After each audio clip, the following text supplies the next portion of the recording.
Assalamualaikum warahmatullahi wabarakatuh.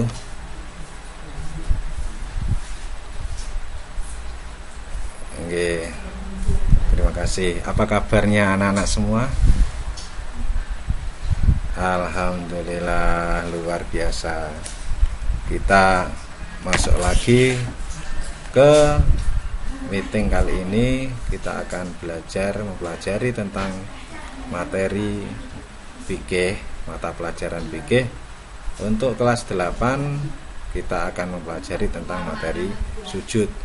Kelas 7 kemarin anak-anak sudah mempelajari tentang bagaimana tata cara sholat sebelumnya dengan tata cara berwudunya. Untuk kali ini di kelas 8 kita akan lebih mendalami tentang materi sujud, termasuk bagaimana ketika nanti di dalam sholat ada suatu rukun yang tertinggal, ataupun bagaimana, termasuk nanti kita bahas pada materi sujud berikut ini. Oke, anak-anak, mata pelajaran fikih yang jelas kita akan membahas tentang materi sujud. Namun sebelumnya anak-anak perlu diketahui bahwasanya untuk standar kelulusan mata pelajaran fikih, yakni ketika kalian sudah mempelajari fikih diharapkan mampu memahami ketentuan hukum Islam yang berkaitan dengan ibadah madhoh dan muamalah, serta mempraktekkan dengan benar dalam kehidupan sehari-hari. Itu adalah materi yang akan kita pelajari hari ini. Kemudian kompetensi intinya yakni menghargai dan menghayati ajaran agama Islam yang dianutnya, menghargai dan menghayati perilaku jujur, disiplin, tanggung jawab, peduli, kemudian ada percaya diri dalam berinteraksi secara efektif dengan lingkungan sosial. Ini merupakan KI 2, sikap sosial kalian yang harus muncul.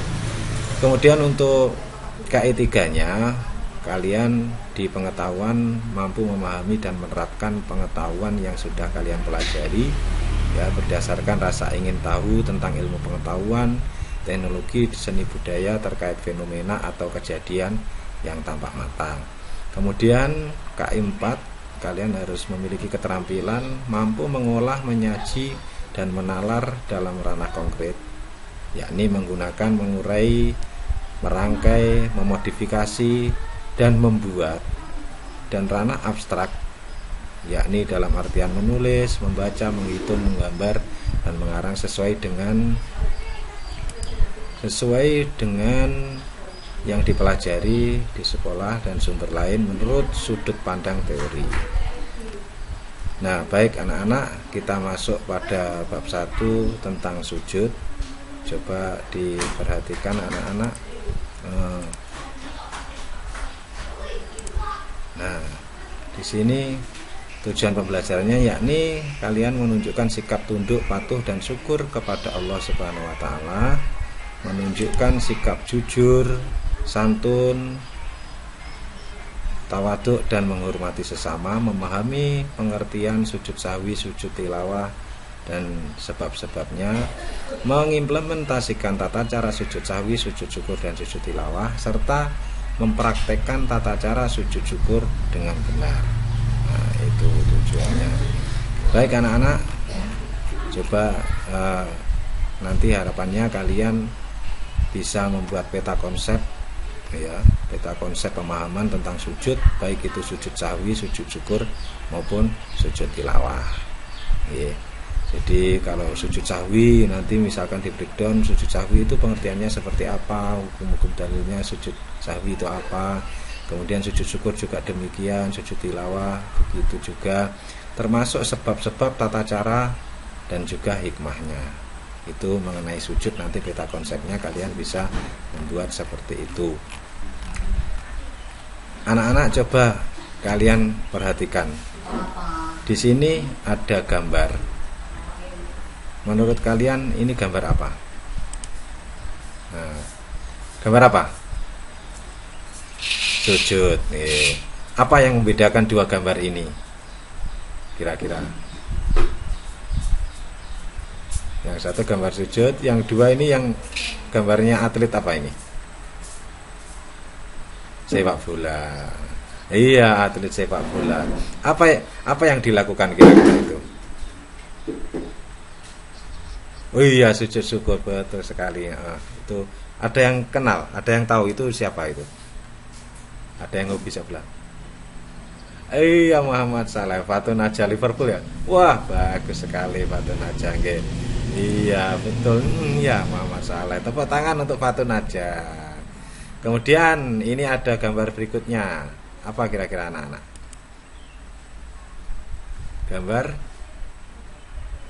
Ya, ini kira-kira di mana ini lokasinya? Yang gambar 3. Gambar 3 tentang sujud di mana? Di masjid. Oh iya, bisa. Di masjid juga bisa. Berarti ini kira-kira pakai seragam apa pakai mukena ya itu? Pakai apa, anak? Nah, yang berikutnya gambar 3.4 itu pakai seragam olahraga ya. Gambar sujud juga. Iya. Iya. Kalau begitu dari keempat gambar itu kira-kira apa yang membedakan? Mulai gambar 1, ada gambar 2, ada gambar 3, ada gambar 4. Ada yang tahu? Coba yang bisa menjelaskan kira-kira dari rencana pembelajaran kita hari ini tentang sujud sahwi, sujud syukur, dan sujud tilawah. Gambar 1 tentang apa? Misalkan ada yang tahu? Setelah mengamati gambaran tersebut, berikan tanggapanmu. Sujud apa saja? Apa sebab-sebabnya? Coba disampaikan di sini. Gambar 1 tentang sujud apa kira-kira?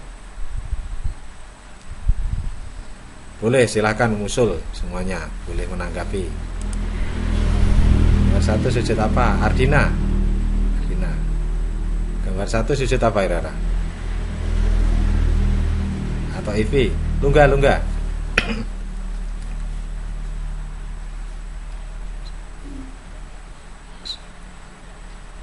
Sujud.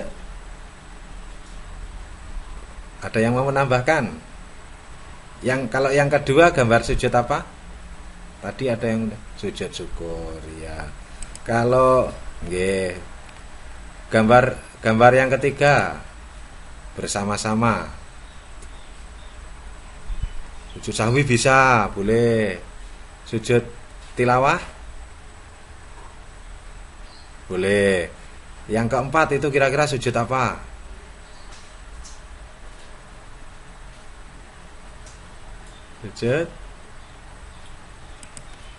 Sujud apa kira-kira?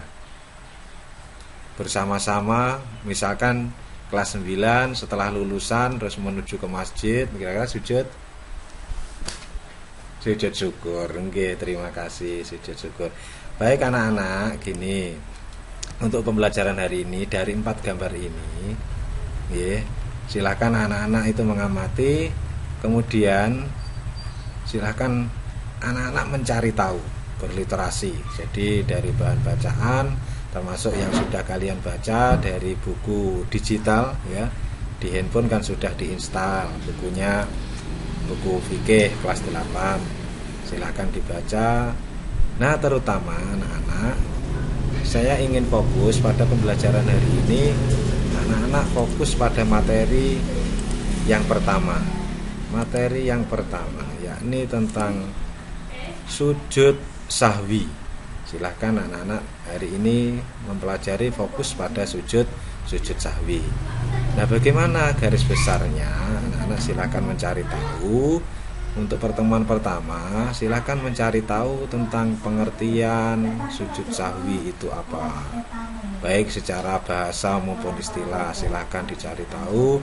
Kemudian dalil sujud sahwi itu misalkan tercantum pada Quran surat apa, misalkan tercantum dalam hadis Nabi bunyinya seperti apa. Kemudian hukum sujud sahwi itu bagaimana, terus kemudian sebab-sebab sujud sahwi, kira-kira sebab-sebab sujud sahwinya apa? Ada yang tahu? Mungkin bisa menyebutkan sujud sahwi kira-kira sebabnya apa? Kalau kemarin kelas 7 materi fikih, ketika melakukan sholat terjadi misalkan kebimbangan jumlah rakaat, itu kira-kira masuk sebab-sebab sujud sahwi enggak?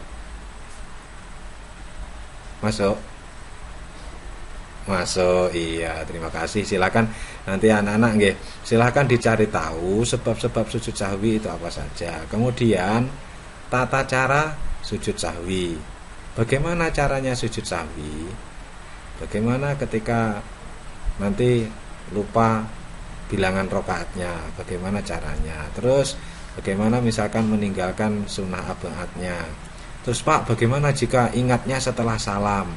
Nah, silahkan dituliskan tata caranya sujud sahwi. Dari sini ada pertanyaan anak-anak. Ada yang kurang jelas? Wah, cerdas nih ya. Pintar-pintar ya. Kelas 8A ya. Wah, kelas 8A. Baik, anak-anak, nggih. Untuk globalnya, anak-anak mencari tahu dari bacaan tentang pengertian dan dalil sujud sahwi, hukum sujud sahwi, sebab-sebab sujud sahwi, tata cara sujud sahwi. Di pertemuan berikutnya kita akan mempresentasikan tentang yang sudah kamu pelajari di pertemuan hari ini. Nanti kita buat per kelompok, anak-anak silakan mempresentasikan, menyampaikan, mendiskusikan, termasuk kelompok yang lain berarti menanggapi, bisa jadi meminta penjelasan tambahan ataupun menambahkan yang mungkin dari kelompok yang sudah menyampaikan yang kurang detail atau kurang luas penjelasannya, nanti bisa bertanya ataupun menambahkan. Paham ya anak-anak? Paham, baik. Alhamdulillah. Terima kasih. Baik, untuk selanjutnya anak-anak, karena tujuan utama dari mempelajari materi sudah disampaikan dan anak-anak sudah nantinya akan berusaha untuk menyampaikan hasil dari literasinya. Kemudian perlu dipahami anak-anak, kalian nanti ya, setelah kegiatan literasi, yakni kalian adalah mengkolaborasikan apa yang sudah kalian pelajari, ya, itu digabung dengan teman yang lain, kemudian kita komunikasikan, disampaikan melalui presentasi, kerja kelompok ataupun individu secara klasikal. Boleh nanti yang mau sendiri silakan, yang mau berkelompok silakan. Kemudian nanti kita ambil kesimpulan. Dari situ kita simpulkan bareng-bareng hasil kalian berliterasi, mencari tahu dan sebagainya. Nanti diharapkan kita bisa membuat rangkuman tentang sujud sahwi. Namun sekilas anak-anak saya sampaikan tentang sujud sahwi, mungkin bisa jadi bahan tambahan ya. Tentang sujud sahwi secara definisi ini ada ya, nanti bisa dibaca. Sahwi itu sendiri menurut bahasa artinya lupa. Kemudian menurut istilah yakni sujud yang dilakukan ketika lupa dalam sholat. Itulah sujud sahwi disyariatkan dalam menutup kekurangan sholat yang disebabkan karena lupa ataupun ketika ada orang kelebihan jumlah rakaatnya ataupun ragu-ragu. Maka termasuk hukum sujud sahwi, nanti silakan dicari tahu sebab-sebabnya. Demikian. Baik anak-anak, dari pertemuan hari ini ada yang mau disampaikan? Iya, terima kasih. Untuk hari ini seperti itu instruksinya. Silahkan anak-anak dilanjut. Nanti akan kita sambung untuk kegiatan presentasi. Yang jelas hari ini keaktifannya luar biasa dari anak-anak. Terima kasih. Mari kita tutup dengan bacaan hamdalah bersama-sama. Alhamdulillahirabbil alamin. Terima kasih. Kita akhiri dengan kafaratul majelis. Subhanakallahumma wa bihamdika asyhadu alla ilaha illa anta astaghfiruka wa atubu ilaik. Wassalamualaikum warahmatullahi wabarakatuh.